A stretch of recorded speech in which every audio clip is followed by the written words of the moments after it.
जी हाँ दोस्तों, भोजपुरी के पावर स्टार पवन सिंह का एक नए गाने का पोस्टर आ गया है जिस गाने का नाम है लुंगिया बिछाई दी का। जी हाँ, मैं आपको बता दूं, ये गाना पावर स्टार पवन सिंह का सृष्टि म्यूजिक यूट्यूब के चैनल से रिलीज किया जाएगा। इस गाने में आपको पावर स्टार पवन सिंह के साथ प्रीति मौर्य देखने को मिलेंगी और साथ ही में आपको इस गाने में पावर स्टार पवन सिंह की आवाज़ और शिवानी सिंह की आवाज़ सुनने को मिलेगी। मैं आपको बता दूं, ये गाना काफ़ी ब्लास्ट होने वाला है और पावर स्टार पवन सिंह की टीम पता नहीं कितनी जल्दबाजी में रहती है। मतलब आज ही पोस्टर रिलीज हुआ और कल गाना रिलीज हो जाएगा।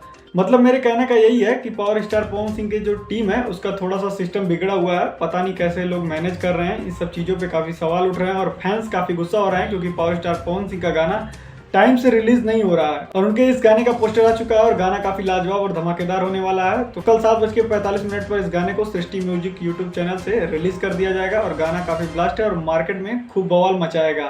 पावर स्टार पवन सिंह इस गाने के जो वीडियो सॉन्ग है उसमें एक नई हीरोइन को लेके आए हैं, प्रीति मौर्य। मतलब नई, मतलब इन द सेंस कि वो हमेशा बार बार अपने गानों में हीरोइनों को चेंज करते हैं जिससे गाने का टेस्ट बढ़ जाता है और ये गाना काफी लाजवाब और धमाकेदार है। तो चलिए फिलहाल के लिए बस इतना ही, मिलते हैं आपसे नेक्स्ट वीडियो में। हमारी वीडियो पसंद आई हो तो लाइक शेयर सब्सक्राइब करना ना भूलें।